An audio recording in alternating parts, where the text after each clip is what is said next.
హల్లెలూయా. Okay. ఈరోజు యేసుక్రీస్తు జన్మానికి గల కారణాలు కొన్నిటిని మనం తెలుసుకుందాం. ఎందుకు ఆయన బాలుడిగా పుట్టాడు? యేసుప్రభు వయసు ఎంత చెప్తారా ఎవరైనా?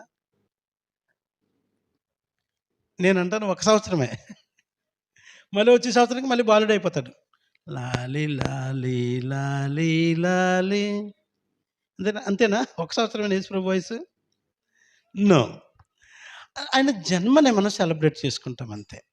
మొన్న మా ప్రిసిల బర్త్‌డే వచ్చింది. వస్తే పిల్లలు కేకులు అంటున్నారు. అంటుంటే నాకెందుకురా? మాకెందుకురా? యెస్. నా నా పుట్టినరోజు కూడా ఈ నెలలో ఉంటది. అర్ధరాత్రి కేకులు తీసుకొచ్చి ఆ దినాల్లో ఏమేమో చేసేవారు. Stop it. నాకెందుకురా? ఏం సాధించామని మా పుట్టినరోజులు చేసుకోవాలి. కానీ మహోన్నతుడు ఆకాశ మహాకాశ మహాకాశములు పట్టని దేవుడు ఆయన భూమి మీదకొచ్చి నాకంటూ ఒక అర్థం ఇచ్చాడు ఆయన పుట్టడం ద్వారా. కనుక ఆయన జన్మదినము మనకి ఎప్పుడు కూడా ప్రత్యేకమైందే. అందుకే మనం క్రిస్మస్‌ని మనము సెలబ్రేట్ చేసుకుంటా ఉన్నాం. వినండి, యేసు ప్రభువారు పుట్టడానికి కారణాలని ఒక 5, 6 కారణాలు మీ ముందుకు తీసుకొస్తున్నాను. అంతకంటే ముందు కొన్ని రకాల క్రిస్మస్‌లు మీకు చెప్పాలనుకుంటున్నాను. ఈ క్రిస్మస్‌లు చెప్తున్నప్పుడు మీరెవరు ఫీల్ అవ్వకండి. మీరు ఫీల్ అయినా నేనేం చేయలేను. ఎందుకంటే నేను ఆల్రెడీ సిద్ధపడిపోయాను. రాసేసుకున్నాను దీంట్లో. కాబట్టి కొన్ని క్రిస్మస్‌లని నా స్నేహితుడైన ఒక దైవజనుడు చెప్తే మేము ఆలోచన చేసుకొని నవ్వుకొని ఓహో! ఇట్లా కూడా ఉంటాయా? సరే క్రిస్మస్ యొక్క అర్థాలేంటి? దాన్ని ఎలాగా ఆలోచన చేస్తున్నారనే సంగతిని అనుకొని మేము మీకు చెప్పడానికి సిద్ధపడ్డాను. ఒకటి కాసుల క్రిస్మస్. ఏంటిది? క్రిస్మస్ వచ్చిందంటే పంచాయతీ. పైసలు పంచాయతీ. కదా! పైసలతోనే వచ్చింది పంచాయతీ. ఎన్ని పైసలవుతాయో, ఎన్ని ఎస్టిమేషన్‌లుంటాయో కదా! ఈ పైసలతో ఎంత గందరగోళం ఉంటదంటే ప్రియులారా, ఇది ఇళ్ళలో కాసుల పంచాయతీ. కాసుల క్రిస్మస్ ఇది. దీని గురించి చూస్తే కొందరు ప్లాన్డ్‌గా ఉంటారు. ఎలాగా? క్రిస్మస్ వస్తా ఉంది. దాని కొరకు మేము నూతన వస్త్రాలు కొనుక్కోవాలి. స్నేహితులను, బంధువులను పిలవాలి. మా కొరకు లోకరక్షకుడు పుట్టాడని వారితో కలిసి మేము సెలబ్రేట్ చేసుకోవాలని కొందరు. మరికొందరేమో ఈ క్రిస్మస్ సందర్భంగా మేము ఎవరికైనా 10 మందికి అనాథలకు, లేని వారికి, విధవరాండ్రకి నూతన వస్త్రాలు ఇవ్వాలి. ఈ ఈ ఆలోచన చాలా బావుంటది. ఎవరికైనా కాస్త సహాయం చేయాలి. మాకంటే మా పరిస్థితి ఇలా ఉంది అని కాకుండా ఏదైనా సహాయం చేయాలి. ఇతరులకి ఏమన్నా చేద్దాం. క్రీస్తు ప్రేమను చూపుదామని మరికొందరు. కొందరు హాస్పిటల్స్‌లోకి పోయి ఫ్రూట్స్ పంచి వస్తూ ఉంటారనమాట. రోగులకి ఇదిగో మా మా రక్షకుడైన క్రీస్తు ప్రభు పుట్టారు. మమ్మల్ని ప్రేమించారు. మా ప్రేమను మీకు పంచుతున్నాం. మీరు బలహీనంగా ఉన్నారు. ఇదిగో కొన్ని పండ్లు తీసుకోండని ఆ డబ్బులు ఖర్చు పెట్టి ఫ్రూట్సు, షద్దర్‌లో చలిలో ఉన్న వారికి షద్దర్‌లో ఇస్తూ ఉంటారు. మన ఈ యొక్క సంఘంలోనికి కూడా మన చర్చ్ బిల్డింగ్‌లో కూడా చాలామంది పెద్దలొచ్చి మన సర్పంచ్ గారు ఎవరాయన పేరు? రామకృష్ణారెడ్డి గారు. చాలా సంవత్సరాలు నూతన వస్త్రాలు తీసుకొచ్చి వృద్ధులకు, పెద్దలకు ఇవ్వడము. కొందరు షద్దర్లు తీసుకొచ్చి, దుప్పట్లు తీసుకొచ్చి ఇవ్వడము. ఇట్లాంటి మంచి పనులను సామాజికంగా చేస్తూ ఉంటారు. దాని కొరకు డబ్బు అవసరం. ఇది ఒక వంతైతే కొన్ని సంఘాలలో సంఘ పెద్దలుంటారు ప్రియులారా. వీళ్ళకి ఈ పండగ కాసుల పండగ. మనం క్రిస్మస్ చాలా గంభీరంగా చేయాలి. ఏమంటారు? చాలా గంభీరంగా చేయాలి. కాబట్టి మీరు డబ్బులివ్వండి. మేము ఆ విధంగా సోర్సెస్ ఎలా ఉన్నాయో డబ్బులు అని చెప్పి వీళ్ళు పండగను ఆధారం చేసుకొని విస్తారమైన డబ్బును జమ చేసి పండగకి ఖర్చు పెట్టి మిగతా డబ్బంతా వారు ఎంజాయ్ చేస్తూ ఉంటారు. కొన్ని సంఘాల్లో విందులు, వినోదాలు చేసుకుంటారు. కొందరు దోసుకొని దాచుకుంటూ ఉంటారు.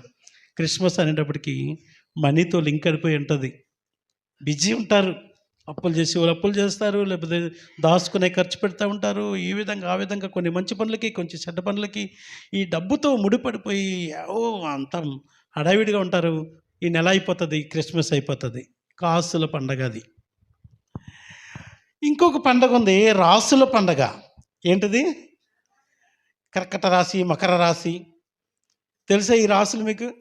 ఈనాడు పత్రికలో ఈ ప్రతి వారం ఒక పుస్తకం వస్తుందన్నమాట. ఈనాడు పేపర్తో పాటు పత్రిక ఒకటి వస్తుంది. దాంట్లో రాసులు ఉంటాయి. ఒక పెద్దమ్మ నేను వచ్చిన కొత్తలో, అబ్బా నా రాసి ఏది అని అడుగుతుంది. ఆహా, ఎవరి దగ్గరికి వచ్చావు, ఏమడుగుతున్నావు నువ్వు? నీ రాశ ఏ నీకు ఆదాయము ఒకటంట, ఖర్చు 100 అంట అన్నాను. ఓహో, బాగానే ఉంది. ఎవరినంటది ఇప్పుడు? నన్ను అంటదా? ఉట్టిదే. చాలామందికి సెంటిమెంట్లు ఉంటాయన్నమాట. పోయిన క్రిస్మస్ నుండి క్రిస్మస్ వరకు ఏ బాగా నడచలేదబ్బా, సరే ఈ క్రిస్మస్ నుండైనా బాగా నడవాలి. ఇది వాళ్ళ రాశి మారాలి, వాళ్ళ జాతకం మారాలని ఇట్లాంటి మైలు రాయిలు పెట్టుకుంటారనమాట. ఇట్లాంటి మైలు రాయిలు వాళ్ళు ఏర్పాటు చేసుకుంటూ ఉంటారు. ఏం క్రిస్మస్ అది? ఈ ఈ పండగకైనా నా జీవితం మారితే బాగుండు అని. ఏం మారాలి? ఫైనాన్స్ మారాలి, పొజిషన్ మారాలి. ఇవి వారు కోరుకునేది రాసుల క్రిస్మస్. చాలామంది క్రైస్తవులు రాశి ఫలాలను చూసేవాళ్ళు కూడా ఉంటారు, తెలుసా మీకు? అది మీకు దూరమగును గాక. దయచేసి దాని జోలికి మీరు వెళ్ళకండి. మూడో క్రిస్మస్ ఉంటుంది, మాస్ క్రిస్మస్. ఏంటి? చిట్టీలు కొట్టాలా? మాస్ అంటే ఎలా ఉండాలి రే? మొన్న క్రిస్మస్ అంటే ధూమ్ధామ్ ఉండాలి రే. ఎన్నడూ వీళ్ళు చర్చికి రారు. వీళ్ళు ఎలా ఉంటుందంటే తీన్మార్ ఉండాలిరా, డీజే పెట్టాలా, పెట్టి గుబ్బమని కొడితే దబాలం ఉండాలి అంతే. ఇక మనం వదిలామంటే ఊరంతా సేక్ అయిపోవాలంతే, ఆకాశ బాణాలు వేయాలా, ఎలిగిపోవాలంతే. ధూమ్ ధామ్ ధూమ్ ధామ్ వీళ్ళకి మాస్. మామా ఏంటి? మామ మరి మామూలుగా ఉండకూడదురే మన క్రిస్మస్. మన సంఘంలో చేసిన క్రిస్మస్ మన మండలంలో ఇంక ఎవడ ఏమైనా పర్లేదు రా రే మామా, లేపాలా అంగి ఇలా లేపాలా. నాకు రాదనుకో ఎంత గుంజినా. ఇట్లా ఇంకా స్టైల్ మారిపోద్ది అనమాట. ఈ వారం 10 రోజులు వీళ్ళు ఇంకా ఉండరు, మామూలుగా ఉండరు అనమాట. ఇంకా మాస్. అరే మన దేవుడు మామూలు దేవుడు కాదురా. ఏం దేవుడు? ప్రపంచానికే దేవుడు రా. మనం వాళ్ళు మొన్న చేశారు చూడు, ఎక్కడరా మన ఒక హైప్ ఉండాలిరా మామా. ఓ మాస్ అనమాట. కేకలు, డ్యాన్సులు, డప్పులు, డీజేలు, ఆకాశ బాణాలు, భూమి బాణాలు. అవి సాలకపోతే అని అరిచేది. వీళ్ళకి ఇంకా దమ్ము సాలదు వీళ్ళకి. ఆకాశ బాణాలు సాలవు, డీజేలు సాలవు, ఇంకా అనుకో రే. ఏం రా ఇది? పాపం ఎంత బాధ అయిపోతుంది వాళ్ళకి. చూసి వచ్చేస్తుంది క్రిస్మస్. ఎందుకంటే క్రిస్మస్ యేసుప్రభు పుట్టాడు. నేను వెళ్ళి ఆ విక్కీ గారి దగ్గరికి, ఇంత చిన్నోడి దగ్గరికి హ్యాపీ క్రిస్మస్ అని ఆ ఎరికేకేసాను అనుకో, వాడు దడుచుకుంటాడు అనమాట. అట్లా ఉంటాయన్నమాట. పాపం ఏదో గుండె నొప్పి ఉన్నవాడు అనుకో, ఈ డీజేలకు చచ్చిపోతాడు. వీళ్ళకి హ్యాపీ క్రిస్మస్ కానీ ఆడికి మాస్. మామా మన సంఘంలో క్రిస్మస్ చేసామా ఇంకా ఉండకూడదు రే. ఇంకా మా దుమ్మే. ఏంటి? Class, CLASS class Christmas. CLASS అంటే బడి బడి బడి. ఈ క్రిస్మస్ ఇంకా విచిత్రం. ఇది మాకుంటా చూడాలి. ఈ క్రిస్మస్కి ఏ వాక్యం చెప్పాలో అర్థం కాదు. కొన్ని వాక్యాలు ఉంటాయి బైబిల్లో, అవన్నీ అయిపోయినాయి. నేను ఏమన్నా పొరపాటున పోయిన సంవత్సరం ఒక వాక్యమే చెప్పానా, పాస్టర్ గారు మంచి వాక్యం చెప్పలేదురా, మార్కులు వేస్తారు మాకు. ఏం చేయాలో అర్థం కాదు. కొత్త కొత్త వాక్యాలు చెప్పాలని బైబిల్ అంతా తిప్పాలి క్రిస్మస్ కొరకు. ఎటు చూసినా యేసుప్రభు పుట్టాడు, మీ పాపాల కొరకు పుట్టాడు, ఇది పుట్టాడు, అది పుట్టాడు, ఇదిగో దోత, ఇదే సొక్క తప్ప ఏమి దొరకవు. మేము ఎంత చెప్పినా రక్షకుడు పుట్టాడు, నువ్వు కూడా రక్షణ పొందని చెప్పడం తప్ప ఇంకా అంతకంటే మా దగ్గర ఏమి లేదు. ఇంకా ఏమో కొత్త కొత్త విషయాలు చెప్పాలని పొరపాటు కాడు పడితే మీరు మార్కులు వేస్తారు. పాస్టర్ గారు ఈసారి ఏదో కాడు పడ్డాడు రా. ఏంది? పాస్టర్ గారు ఈసారి ఏదో కార్డు పడ్డాడు, మంచిగా చెప్పలేదురా, ఎవరినన్నా స్పెషల్ స్పీకర్ని తీసుకొస్తే బాగుండు. ఏంది మరి ఆయన ఏం చెప్తాడు? ఆయన ఏం చెప్తాడు? నక్షత్రం ఎప్పుడు పుట్టింది, ఇలా ఆగాలి, సౌండ్లు రావాలి వెనక, టింగ్ టంగ్ టంగ్ టంగ్ టంగ్. ఏమో ఇంకా ఆయన కొత్త విషయాలు చెప్పాలిక. అప్పుడు స్పందన, ఈయన అలా బాగుంది అనుకోవాలా. ప్రియులరా, ఇవన్నీ క్లాసిక్ క్రిస్మస్, నిజమైన క్రిస్మస్ ఇది మర్చిపోతున్నాం ఈ సందర్భంలో పడి. ఏం క్రిస్మస్లు చేస్తున్నాం? రకరకాల క్రిస్మస్లు ఉన్నాయి. కాసుల క్రిస్మస్ ఉంది, రాసుల క్రిస్మస్ ఉంది, మాస్ క్రిస్మస్ ఉంది, క్లాస్ క్రిస్మస్ ఉంది. కానీ ఒరిజినల్ క్రిస్మస్ యొక్క ఇంటెన్స్ని మాత్రం మనం ఎక్కడ మిస్ అవుతున్నాం. ఈరోజు అదే జ్ఞాపకం చేసుకుందాం. ఇది నువ్వు చాలాసార్లు వినుంటే నీకు ఒక గట్టి హెచ్చరిక ఏంటంటే, నువ్వు మారు మనసు పొందాలి. అంటే ఎన్నిసార్లు చెప్పినా కూడా నువ్వు ఇంతవరకు మారు మనసు పొందలేదేమో. మారు మనసు పొంది పాపక్షమాపణ పొంది దాని నిమిత్తం బాప్తిసం తీసుకోలేదేమో. నువ్వు బాప్తిసం తీసుకోవాలి. మహేష్, బాప్తిసం అవసరం. క్రిస్మస్ అంటే ఓన్లీ డ్యాన్సులు, యాక్షన్ సాంగ్లు, స్కిట్లు, ఆకాశబాణాలు, డెకరేషన్లు, లైటింగ్స్, నాట్ ఓన్లీ దట్, అవన్నీ వన్ ఆఫ్ ది పార్ట్. ఆయన పుట్టాడు అని చూపించడం కొరకు సాక్షార్థంగా కొన్ని విషయాలు అంతే, చిన్న విషయం. దాని కొరకు విస్తారమైన డబ్బును నువ్వు ఖర్చు పెట్టవలసిన అవసరం కూడా లేదు. విషయం ఏంటంటే, అసలు ఇంటెన్షన్ ఏంటి, క్రిస్మస్ యొక్క మూల ఉద్దేశం ఏంటి అని చూసినట్లయితే మనం చూద్దాం. మత్తయి సువార్త, అందరూ కూడా బైబిల్ ఉన్నవారు ఈ లేఖన భాగాలను మీరు తీయండి. మత్తయి సువార్త 1వ అధ్యాయము మనం చూసినట్లయితే 21వ వచనంలో ఒక విషయాన్ని మనం చూడగలుగుతాం. మత్తయి సువార్త 1వ అధ్యాయము 21వ వచనంలోకి మనం వచ్చినట్లయితే, ఇది ఈ కార్డ్లెస్ మైక్ ఉన్న వాళ్ళు లక్ష్మికి ఇవ్వండి, ఇస్తే చదువుతుంది. 21వ వచనంలో, తన ప్రజలను వారి పాపముల నుండి ఆయనే రక్షించును గనుక ఆయనకు యేసు అను పేరు పెట్టుదువనెను. యేసు అను పదమునకు లేదంటే ఆ శబ్దానికి అర్థం ఏంటంటే రక్షకుడు అనే అర్థం. ఇది రక్షకుడు పుట్టిన దినం. ఎందుకు పుట్టాడు? పాపములను క్షమించడానికి యేసుక్రీస్తు ప్రభువారు భూమి మీదకి వచ్చాడు. పిల్లలారా వినండి, సూటిగా ఈ మాటలు మీరు అర్థం చేసుకోవడానికి ప్రయత్నం చేయండి. వినండి వినండి వినండి. పాపములను క్షమించడానికి యేసు ప్రభువారు, పరలోక దేవుడు, భూమి మీదకి మనుషుడిగా వచ్చి మనవలే సంచరించి మన పాపములను శిలోమ్రాను మీద మోసి భరించి మనం క్షమించడానికి రక్తం కార్చి ప్రాణం పెట్టి మరణించాడు. నిజమైన క్రిస్మస్ అంటే ఏంటంటే, నీవు నీ పాపములను, నీ అపరాధములను శిలువ రక్తంతో కడుగుకొని, అనగా క్రీస్తు పాదాల యొద్ద ఒప్పుకొని మరెన్నడూ పాపం చేయకుండా ఉండడమే. హలో, ప్రభుని నమ్ముకొని ఎన్ని సంవత్సరాలైందో నీకు? క్రిస్మస్ కొరకు ఎంత డబ్బు ఖర్చు పెడుతున్నావో, ఎంత బాగా ప్రిపేర్ అవుతున్నావో, గుడ్, మంచిదే మంచిదే. కానీ దానికంటే ముందు శ్రేష్టమైన విషయం ఏంటంటే, నీ పాపములను క్షమించడానికి ఆయన వచ్చాడు. ఆయన అలాగే ఉండిపోయి నీవు నీ పాపంతోనే ఉండిపోతే, ఆయనకి నీకు రిలేషన్ లేకపోతే, నీ పాపం ఏదైతే ఉందో, నీ అపరాధం ఏదైతే ఉందో, ఒకరోజు ఏం జరిగింది తెలుసా పిల్లరా? ఈ క్రిస్మస్ సందర్భంగా ఒకడు బాగా ఫుల్గా తాగొచ్చాడు అనమాట. నేను యవ్వనస్తుని, కొత్తగా ప్రభు నమ్ముకున్న దినాలు అవి. ఫుల్గా తాగొచ్చాడు అనమాట. తాగొచ్చి చాలా గడిబిడి చేస్తున్నాడు అనమాట. అంతా చాలా పెద్ద చర్చ్ అది. గడిబిడి చేస్తున్నాడు. చేస్తుంటే నేను అన్నాను, ఏమయ్యా, మళ్ళీ సంఘానికి పెద్ద మనిషి అయినా, ఏమయ్యా సంఘ పెద్దవాడి తాగుతావో అని నేను కొంచెం కోపంగా అడిగాను అనమాట.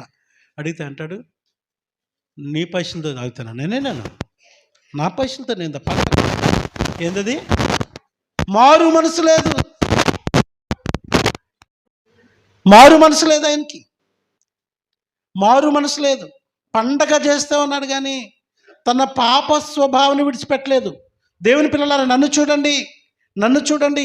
నీ పాపమును నా పాపమును క్షమించడానికి, శిలువ మ్రాను మీద మరణించడానికి ఆయన వచ్చి ఆ త్యాగం చేశాడు. నీ కొరకు నా కొరకు ఆయన అన్యాయంగా శిక్ష పొందాడు. ఆయన మరణించాడు, ఆయన తిరిగి లేచాడు, మరలా రాబోతున్నాడు. కానీ నీవు మాత్రము ఏ అపరాధములో, ఏ పాపములో, ఏ అవిధేయతలో నువ్వు ఉండిపోయావో ఆ పాపము నుండి విడుదల పొందకపోతే ఆయన మరలా వస్తాడు. ప్రియులారా, లాలి లాలి లాలి పాటలు ఉండవు. అప్పుడు కొదమ సింహం వలె తీర్పు తీర్చు న్యాయాధిపతి వలె వస్తున్నాడు. క్రిస్మస్ అనేటప్పుడు నీకు ఒక హెచ్చరిక ఏంటంటే, అయ్యో నా జీవితంలో ఎన్ని క్రిస్మస్లు గతించిపోయినాయి, ఇంకా నేను ఈ పాపాన్ని వదలలేకపోయానే, ఈ తప్పుని ఇంకా మరలా చేస్తున్నానే, క్షమించు ప్రభువా అని నీ పాపముల విషయంలో ఆయన కృపాసన వద్దకు వెళ్ళడము ఇది నీకు అవసరం. ఇదొక హెచ్చరిక. ఆయన పాపములు క్షమించడానికి వచ్చినాడు. ఆయన ప్రకటన గ్రంథం 1:6 చూసినట్లయితే, మనల్ని ప్రేమించుతూ తన రక్తం వల్ల మన పాపముల నుండి మనల్ని విడిపించడానికి ఆయన వచ్చాడు అనే సంగతిని చూడడానికి మనం గమనిస్తూ ఉంటాం. ప్రియులారా, ప్రకటన గ్రంథము 1 మనం చూద్దాం. 1:6 చూసినట్లయితే, మనలను ప్రేమించుచు తన రక్తము వలన, చూడండి, మనలను ప్రేమించుచు. పిల్లలారా వినండి, మనల్ని ప్రేమించే వాళ్ళు ఎవరు ఉండరండి. మనము పాపులం, అందుకే మనల్ని ఎవరు ప్రేమించరు. అయినా పరిశుద్ధుడైన ఆయన మనల్ని ప్రేమించుచు తన రక్తము వలన, పరిశుద్ధమైన తన రక్తము వలన మనల పాపముల నుండి మనలను విడిపించిన వానికి మనల్ని విడిపించాడు ఆయన. మరి నువ్వు విడుదల పొందావా? వినండి వినండి వినండి. చాలామంది జీవితాలు మాకు కనబడుతూ ఉన్నప్పుడు, చాలామంది జీవితాల గురించి వింటున్నప్పుడు ఎంత బాధపడుతున్నానో దేవుని సేవకునిగా. మరి నీ కొరకు నీ పాపమును విడిపించడానికి భూమి మీదకి వచ్చి బలియాగమైపోయిన క్రీస్తు ప్రభువారు నీవింకా అదే అవిధేయతలో ఉండడం చూస్తే నేను బట్టి ఆయన సంతోషిస్తాడు అనుకుంటున్నావా? మనలను, మన పాపములను విడిపించడానికి మనలను ప్రేమించాడు ఆయన. కనుక క్రిస్మస్ అంటే ఏంటంటే, పాప క్షమాపణ పొందుకుని పరిశుద్ధ జీవితం కొరకు ఆహ్వానించబడిన శ్రేష్టమైన దినము. ఈ సంవత్సరమైనా, ఈ దినమైనా నీవు నీ పాపముల విషయంలో, నీ అపరాధముల విషయంలో, నీ చెడ్డ అలవాట్ల విషయంలో, దేవునికి ఇష్టం లేని వాటి విషయంలో నువ్వు పశ్చాత్తాప పడవలసిన అవసరం ఉందా? లేకపోతే ప్రియులారా, ఇది ఒక పండగ మాత్రమే. ఇది ఒక పండగ. చాలా పండగలు భూమి మీద జరుగుతూ ఉన్నాయి. ఇది ఒక పండగ మాత్రమే, అది నీకు దండగా.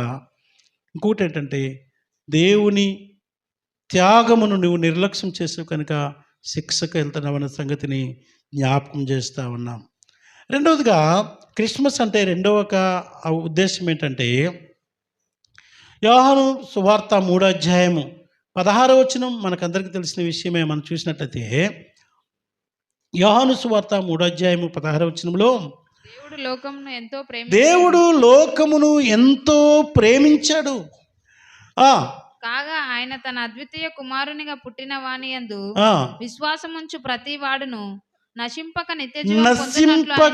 నిత్య జీవము పొందినట్లుగా తన కుమారుని పంపించాడు. అనగా క్రిస్మస్ అంటే ఏంటంటే, దేవుడు తన ప్రేమను మనకు తెలియజేస్తూ ఉన్నాడు. ఎలాగా? నేను నిన్ను ప్రేమిస్తున్నాను అని చెప్పడానికి గుర్తు ఏంటంటే, తన కుమారుడైన క్రీస్తును నీ కొరకు నా కొరకు బలియాగంగా అర్పించాడు. మనల్ని ప్రేమిస్తున్నాను అని దేవుడు చెప్పడానికి ఆయన కార్యరూపం చేసిన విషయం అది. నువ్వంటే నాకు చాలా ఇష్టం, నేను ప్రేమిస్తున్నానని ఊక మాటలు చెప్పి ఏమి భోజనం పెట్టకుండా ఉండిపోతే అది ప్రేమ అవ్వదు ప్రియులారా. నువ్వంటే నాకు చాలా ఇష్టం, నేను ప్రేమిస్తున్నానని తల్లి తన కుమారుడితో చెప్పి భోజనం పెట్టకుండా ఉన్నదంతా ఆమె తింటుందనుకో, అది ప్రేమ అవ్వదు. కానీ దేవుడు తన ప్రేమను వెల్లడిపరిచాడు. క్రిస్మస్ అంటే ఏంటనుకున్నా, దేవుని ప్రేమకు సాదృశ్యం ఇది. ఆయన ప్రేమ యొక్క గుణము. ఆయన మనల్ని ప్రేమించాడని చెప్పడానికి తన ప్రియమైన కుమారుని పంపించిన దినం ఇది. ఈ క్రిస్మస్ చూసినప్పుడల్లా, క్రిస్మస్ అనే అనుభవంలోకి వచ్చినప్పుడల్లా మనం గుర్తు చేసుకోవాలంటే, ప్రభువా నన్ను ఎంతగా ప్రేమించావో కదా నీవు. ఆయన మనల్ని ప్రేమించారు ప్రియులారా. మరి ఆ ప్రేమలో మనం నిలిచుండొద్దా? ఆ త్యాగాన్ని మనం కాపాడుకోవద్దా ప్రియులారా? కాపాడుకోవద్దా? ఆయన మన కొరకు చేసిన త్యాగము మీకు మంచి ఒక ఉదాహరణ మీకు చెప్పాలని నేను ఇష్టపడతా ఉన్నాను. ఏంటి ఉదాహరణ అంటే, ఒక వ్యక్తి రోగి అయి ఉన్నాడని, ఆ రోగి అయి ఉన్నాడు. బంధువులంతా కలిసి మరణానికి సిద్ధపడ్డాడు కనుక చాలా తొందరగా హాస్పిటల్కి తీసుకెళ్లారు. ఒక వాల్యుబుల్ హాస్పిటల్కి. చాలా డబ్బు ఖర్చు అయిన తర్వాత డాక్టర్లు బ్రతిమాలుతున్నారు, అయ్యా ఎంత ఖర్చు అయినా పర్లేదు, ఈయన బ్రతకాలి, మాకు ఇంపార్టెంట్ ఈయన అని చెప్పి అడిగితే డాక్టర్లు వారి శక్తికి మించి ప్రయాసపడి బ్రతికించారు, ఇంటికి తీసుకొచ్చారు. ఎందుకు ఈయనకి ఈ రోగం వచ్చిందంటే, ఈయనకున్నటువంటి దురలవాట్లను బట్టి ఈ రోగం వచ్చింది. ఈయన తినకూడనివి, తాగకూడనివి చేస్తున్న దాన్ని బట్టి ఈయనకి రోగం వచ్చింది. కనుక డాక్టర్ చెప్పాడట, అయ్యా ఇదిగో మీరు ఎంతో బ్రతిమలారు, ఈ వ్యక్తి అసలు యాక్చువల్గా ఈయన కొరకు ఇంత రిస్క్ మేము చేసుకోకూడదు, డబ్బుల కొరకైతే మేము ఎంత రిస్క్ చేసుకోము, మీరు ప్లీజింగ్ చేసిన హంబుల్గా మీరు అడుగుతున్నారు, మీ ఏడుపును మీ కన్నీటిని చూసి మేము కష్టపడి ఈయన కొరకు రిస్క్ చేసుకొని బతికించాం. మరి అన్నడు ఇతడు మళ్ళీ ఇంతకుముందు చేసిన ఈ చెడ్డ వ్యసనాల జోలికి మళ్ళీపోతే కనుక బతకడని చెప్పాడనుకోండి. ఏం చేయాలి మనిషి? ఏం చేయాలి మనిషి? నాకు ప్రాణం వచ్చింది ఎట్లకట్లా, నేను బతికి బట్టకట్టనబ్బా, ఇంకా ఎన్నడూ నేను దాని జోలికి పోనని జాగ్రత్త ఉండాలి కదా. ఆ విషయంలో ఈ ఎవరైతే ఇలా ఆత్మీయులు ఉన్నారో వారు జాగ్రత్త నేర్పుతూ ఉంటారు కదా. అలా కాకుండా అంతగా వీళ్ళు ప్రేమించి వారి ఆస్తులన్నీ ఖర్చు పెట్టి వారు పేదవారు అయిపోయి ఈ వ్యక్తిని బ్రతికిస్తే, ఈ వ్యక్తి మరలా అదే పాపానికి పోయి అదే యొక్క స్థితిలోకి మరల వెళ్ళి చస్తే ప్రియులారా ఏమి ప్రయోజనం? యేసు క్రీస్తు ప్రభువారు నిన్ను ప్రేమించి నీ కొరకు ఆయన ప్రాణం పెడితే నువ్వు మరలా నీవు కూడా అదే పాపం చేస్తూ, ఏ పాపంనైతే ప్రభు క్షమించారు అదే పాపం చేసి నువ్వు నరకానికి పోతే నీకేం ప్రయోజనం? ఏం ప్రయోజనం? అట్లాంటి వాళ్ళని ఏమంటారు ప్రియులారా? అజ్ఞానము. కనుక ఈ క్రిస్మస్లో దేవుడు నీకు ఇచ్చే ప్రేమ సందేశం ఏంటంటే, నేను నిన్ను ప్రేమించాను, నా ప్రేమలో నిలిచిండు, నా ప్రేమను నిర్లక్ష్యం చేస్తే కనుక నీకు శిక్ష అని చెప్తా ఉన్నాడు.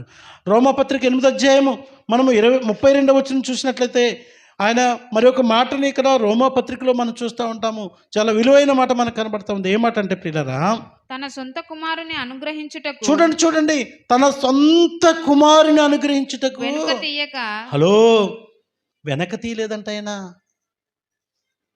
మన మీద ఎంత ప్రేమ ఉందో చూడండి ఆయనకి. తన సొంత కుమారుని, నేను చెప్పాను కదా, ఆ రోగి కొరకు వీరికి ఉన్నదంతా అమ్మేశారంట, ఆస్తులన్నీ పోనీ పర్లేదు, వాడు బ్రతుకుంటే చాలు, మావాడు బ్రతుకుంటే మా కళ్ళ ముందుంటే చాలని ఆస్తులన్నీ అమ్మేది బేదవారు అయిపోయి బ్రతికించుకుంటే, వీడేమో మరలా అదే తప్పు చేసి రోగం తెచ్చుకొని చేస్తే ఏమీ ప్రయోజనం? తన సొంత కుమారుని అనుగ్రహించుటకు వెనుక తీయక మన అందరి కొరకు ఆయనను అప్పగించిన వాడు ఆయనతో పాటు సమస్తమును మనకెందుకు అనుగ్రహింపడు? ఆయనను మనకిచ్చాడు, ఆయనతో పాటు సమస్తము మనకెందుకు ఇవ్వడు? అన్నీ ఇస్తాడు. కనుక మన జీవితంలో ఏ కొదువు కలిగినా కూడా మనం ప్రేమించి తన ప్రాణమును పెట్టిన దేవుడు మనకున్నాడు కనుక మన జీవితంలో అన్నీ చేయగలడని నమ్ముతూ ఆయన ప్రేమలో నిలిచి ఆయన ఆరాధిస్తూ ఆయనతో నడిచిపోదాం. ఆయన ఏమి ఇవ్వలేడని ఆయన విడిచిపెట్టిపోతావేమో, పోవద్దు. ఆయన కుమారుడే చేసినప్పుడు ఆయనతో పాటు, ఆయన కుమారుడే మనకిచ్చినప్పుడు ఆయనతో పాటు ఆయన అన్నీ మనకి ఇవ్వలేడా? ఈ సందేశము నీ హృదయంలో దాచుకొందువుగాక. క్రిస్మస్ అంటే దేవుడు తన ప్రేమను చూపించే అనుభవము. మూడవదిగా లూకా సువార్త 4వ అధ్యాయము 43వ వచనంలోకి వచ్చినట్లయితే మూడో అనుభవం మనకు కనబడుతుంది. దేవుని రాజ్యమును స్థాపించడానికి అనే మాటను మనం ఇక్కడ గమనించగలుగుతాం. లూకా సువార్త 4వ అధ్యాయము 43వ వచనంలో యేసుక్రీస్తు ప్రభువారు భూమి మీద సంచరిస్తున్న దినాల్లో ఆయన ఒక మాట చెప్తున్నాడు. చదువమ్మా. ఆయన ఇతర పట్టణములలోను దేవుని రాజ్య సువార్తను ప్రకటింపవలెను, ఇందు నిమిత్తమే నేను పంపబడితేనని. నేను ఎందుకు పంపబడ్డాను, ఎందుకు భూమి మీదకి మనుష్యుడిగా వచ్చానంటే, నేను మీకు సువార్త ప్రకటించాను ఆల్రెడీ. ఇతర పట్టణాల్లో కూడా నేను సువార్త ప్రకటించాలి. చూడండి, అదే అదే యెషయా గ్రంథము 61:1లో ఆయన ఒక మాట, ప్రభువు యెహోవాత్మ నా మీదకి వచ్చినది, ప్రవక్త అంటాడు, దీనులకు సువార్తను ప్రకటించుటకు. దేవుడు నన్ను అభిషేకించాడని ప్రవక్త అంటాడు. అనగా దేవుడు తన రాజ్యమును స్థాపించాలని, నీకే కాదు, సువార్త తెలియని వారికి కూడా సువార్త ప్రకటించడానికి ఆయన ఉన్నాను. నేను మీ కొరకే కాదు, నేను ఇతర పట్టణాల్లో కూడా సువార్త ప్రకటించాలి. ఇదిగో గలిలయ, సమరయ, ఈ భూ దిగంతములంతటా కూడా నేను సువార్త మీరు ప్రకటించడానికి తన శిష్యుల్ని పంపించాడు ఆయన. వారు వెళ్ళి తమ ప్రాణం పెట్టారు. సో ప్రియులారా గమనించండి, క్రిస్మస్ అంటే ఏంటంటే మంచి అప్పాలు చేసుకొని, మంచి బిర్యానీ చేసుకొని, ఇందాక చెప్పినవి అన్నీ చేసుకొని, హాయిగా కొత్త బట్టలు ధరించుకొని ఆ దినమంతా ఎంజాయ్ చేసి నిద్రపోవడం కాదు, మనము కూడా సువార్త ప్రకటించాలి. ఈ గుడ్ న్యూస్, యేసు ప్రభు నన్ను ప్రేమించి తన ప్రాణం పెట్టిన పాపం నుండి విడిపించాడు కనుక నేను కూడా నీ స్నేహితులు, నీ బంధువులకి ఈ సువార్తను ప్రకటించాలి. ప్రియులారా, అందుకొరకే నేను అంత దూరం నుండి ఇంత దూరం వచ్చేసాను. ప్రియులారా, మరి మీరు మీ స్నేహితులకైనా చెప్పగలుగుతున్నారు ఈ సువార్తను? క్రిస్మస్ అంటే ఏంటి? ఎత్తుగా కట్టరా స్టార్. ఎక్కడ కట్టాలి? బాగా పైకి కట్టు నక్షత్రాన్ని. ఎందుకు పైకి కట్టాలి? దూరంలో ఉన్న వాళ్ళు కూడా కనిపించాలా. ఏంట్రా ఇది, ఏంట్రో కొత్తగా కనబడుతుంది, ఏదో నక్షత్రం కనబడుతుంది ఏంట్రో అంటే వాళ్ళందరూ అనుకోవాలి. ఏమనుకోవాలి? వాళ్ళు యేసుబాబు పుట్టాడంట, యేసు ప్రభు పుట్టాడంట, అందుకే కట్టుకున్నారు. ఇదో సువార్త కాదు, అందుకే కదా ఈ ప్రయత్నం చేస్తున్నాం. అదొకటే కాదు ప్రియులారా, నీవే ఒక స్టార్. ఏ స్టారు? నీవే ఒక స్టార్. నీవు ప్రతి దినము నీవు రక్షింపబడ్డావు. నేనేం చేయాలి? ఇతర పట్టణాలు కూడా వెళ్ళి సువార్త ప్రకటించాలని క్రీస్తు ప్రభు అంటున్నారు. ప్రభువుగా యెహోవా ఆత్మ నా మీదకి వచ్చినది, దీనులకు సువార్తను ప్రకటించుటకు యెహోవా నన్ను అభిషేకించాడు, నలిగిన హృదయం గల వారిని దృఢపరచుటకు, చెరలో ఉన్న వారికి విడుదలను, బంధింపబడిన వారికి విముక్తిని ప్రకటించడానికి దేవుడు నన్ను అభిషేకించాడని ప్రవక్త చెప్తున్నా. మరి నీవేం చేయాలి? హలో అమ్మ, ఏం చేయాలి? సహోదరుడా, ఏం చేయాలి? హలో, ఏం చేయాలి? నీవు పొందిన ఈ ఆనందాన్ని, ఈ రక్షణను గురించి అనేకులకు చెప్పాలి. ఇంకొకటి ప్రియులారా, నీ జీవితం ద్వారా చూపించాలి. నీ బ్రతుకును చూసే వీరు ప్రత్యేకమైన జనంగా ఉన్నారు అని నిన్ను చూసే యేసు యొద్దకు రావాలి. అదే నిజమైన క్రిస్మస్. క్రిస్మస్ అంటే ఇందాక చెప్పినవి అన్నీ ఊక విషయాలు ప్రియులారా. ఇది ఇంకోటి ఏంటంటే, ఇంకా 2-3 విషయాలు మీకు చెప్పి తొందరగా ముగిస్తాను. మత్తయి సువార్త 1వ అధ్యాయము 22-23 వచ్చినట్లయితే,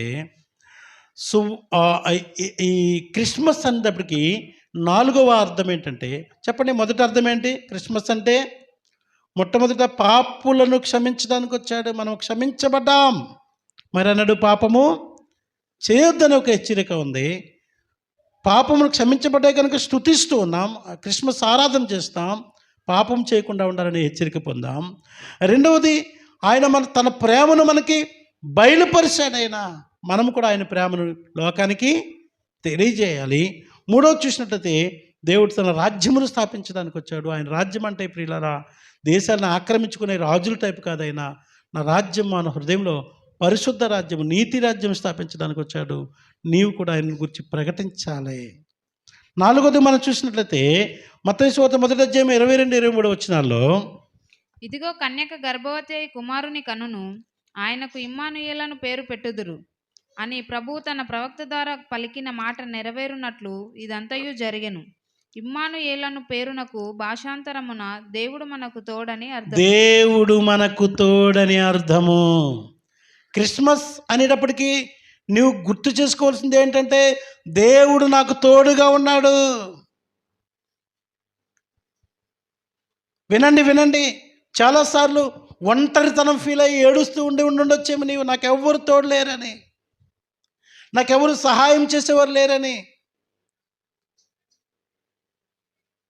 దిక్కులేని వారం ప్రభువా అని ప్రార్థన చేసేవాళ్ళు నాకు తెలుసు ప్రియులారా. ఇక్కడ దేవుని వాక్యం చెప్తా ఉంది, నువ్వు దిక్కులేని దానవు కాదు, దిక్కులేని వాడవు కాదు, మమ్మల్ని ఎవరు పట్టించుకుంటలేదు.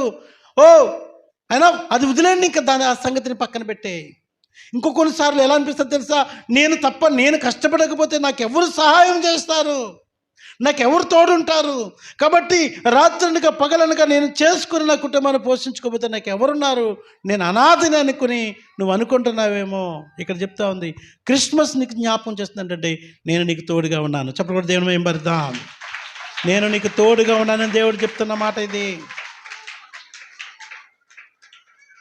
క్రిస్మస్ మనకు నేర్పుతున్న గొప్ప పాఠం ఇది. ఏంటంట, ఇమ్మానుయేలు అనగా దేవుడు మనకి తోడున్నాడు. అమ్మా, ధైర్యం తెచ్చుకోవాలి. ఈ క్రిస్మస్ దినాన నువ్వు నేర్చుకోవాల్సిన పాఠాలు ఏంటంటే, దేవుడు నాకు తోడుగా ఉన్నాడు.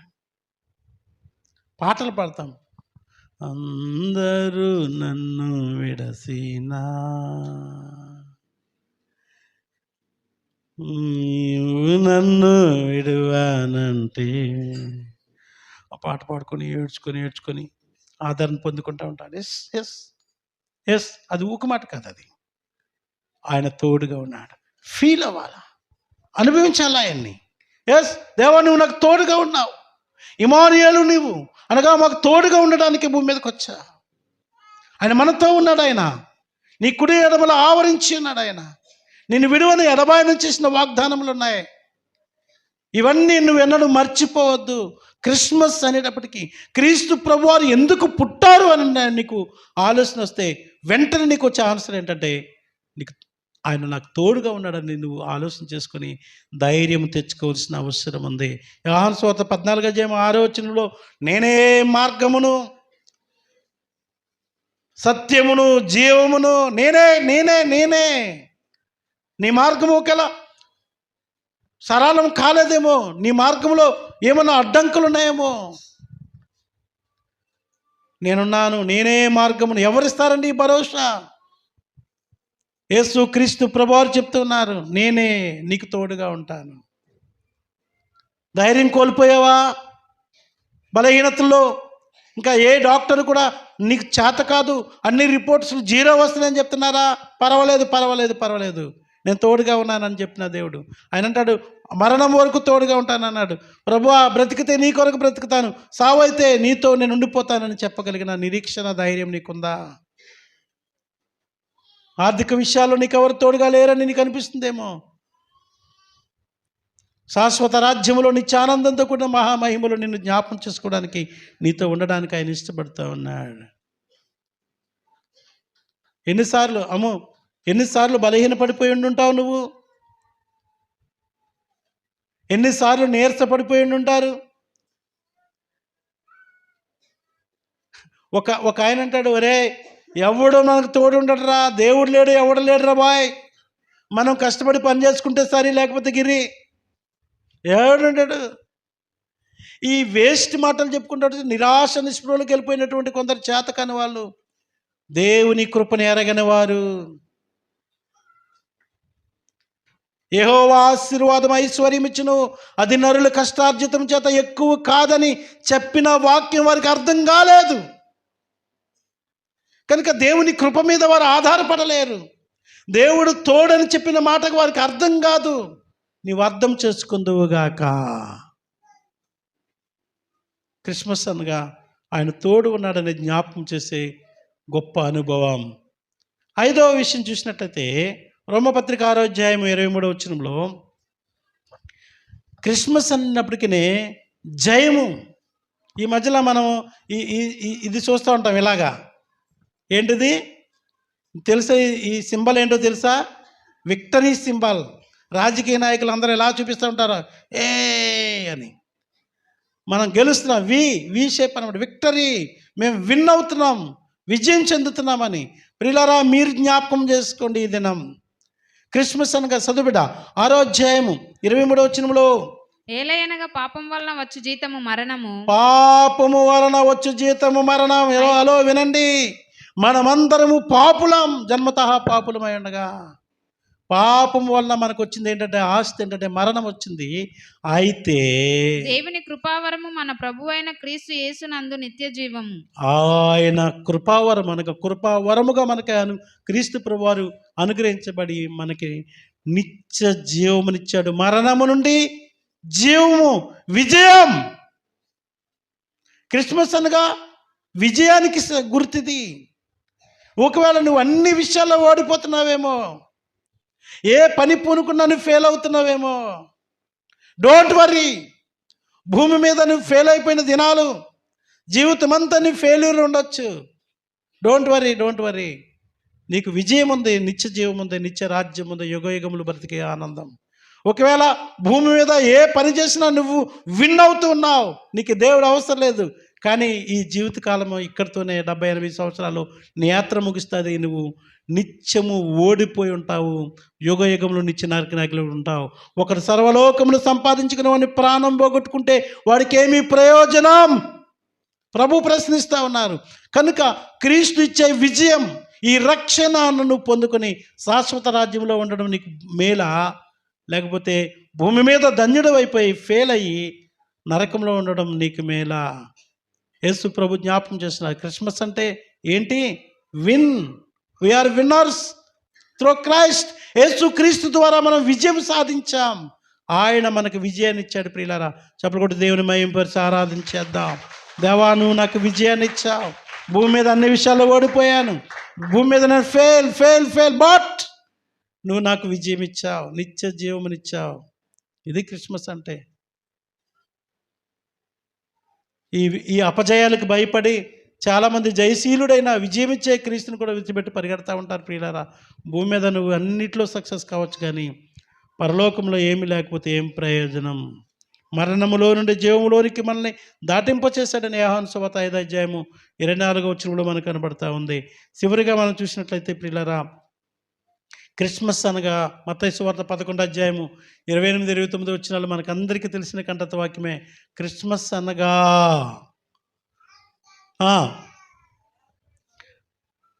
ప్రయాసపడి భారమును మోసుకొని పోచిన సమస్త జనులారా నా యొద్దకు రండి, నేను మీకు విశ్రాంతిని ఇస్తాను.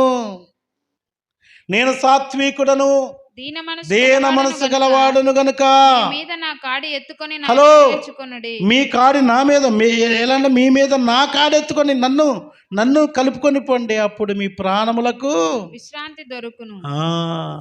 నెమ్మది లేదా?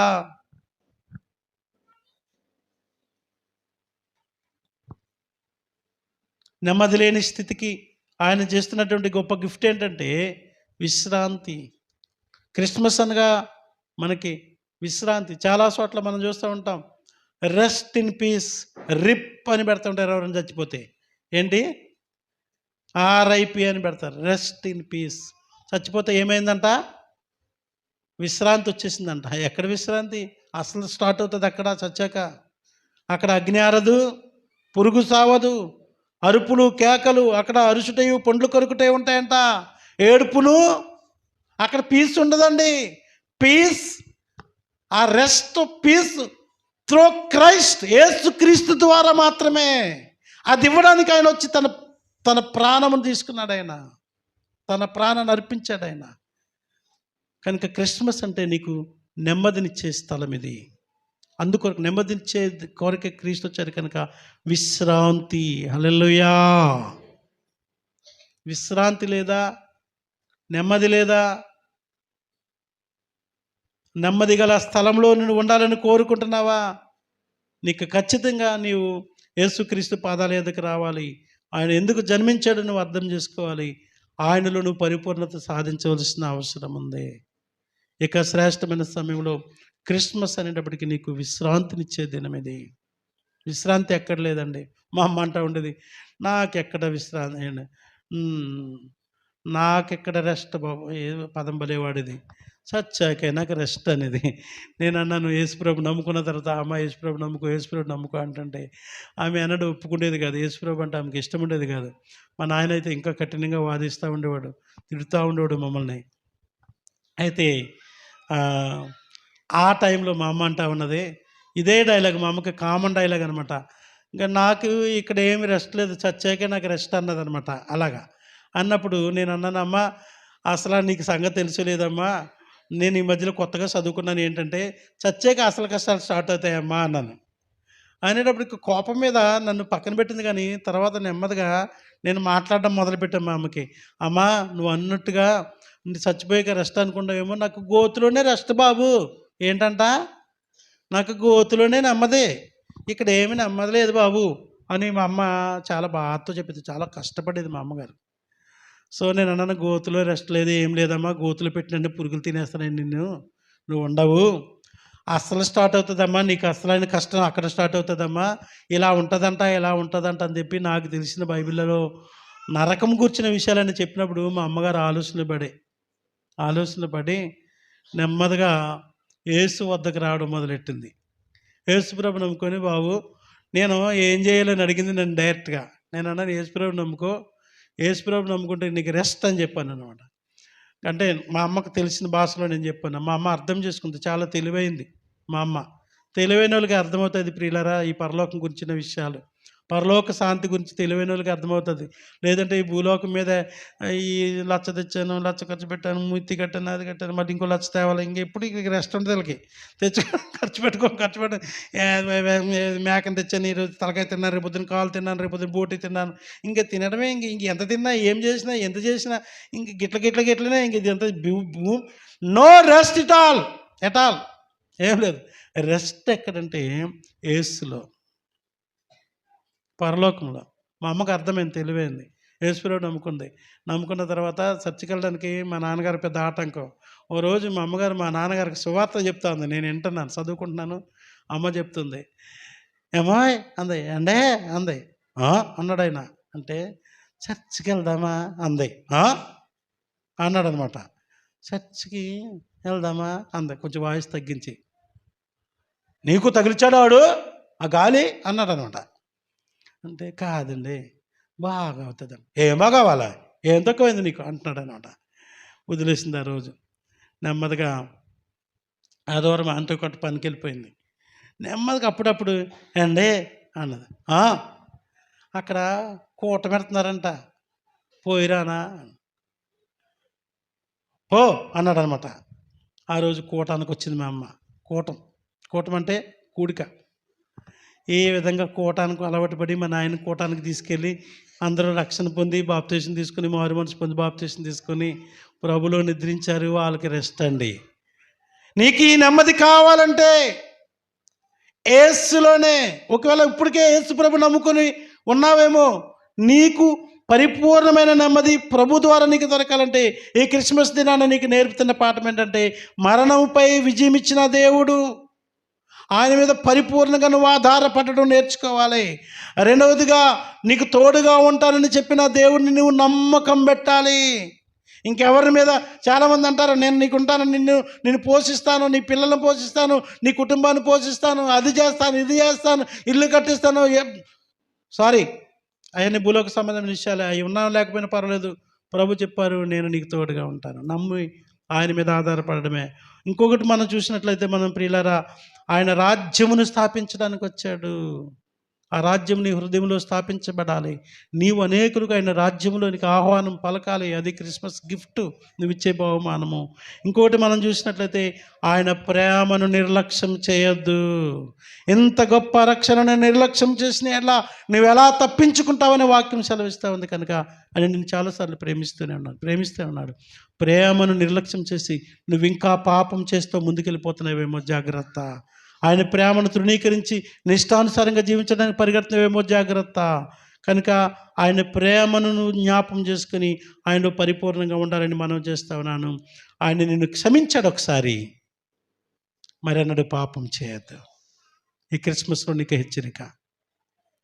ఈ మాటలన్నిటిని మనసులో పెట్టుకొని, క్రిస్మస్ అనే మాట నీకు వినపడినప్పుడు, క్రిస్మస్ స్టార్ అనే మాట నీకు కనబడినప్పుడు, అది నీకు కనబడినప్పుడు, క్రిస్మస్ పాటలు నీకు వినబడినప్పుడు, క్రిస్మస్ పండగ గురించిన ఆ స్పృహలోనికి నువ్వు వచ్చిన ప్రతిసారి నువ్వు పరిపూర్ణం చేసుకుని దేవునికి అప్పగించుకుందువుగాక.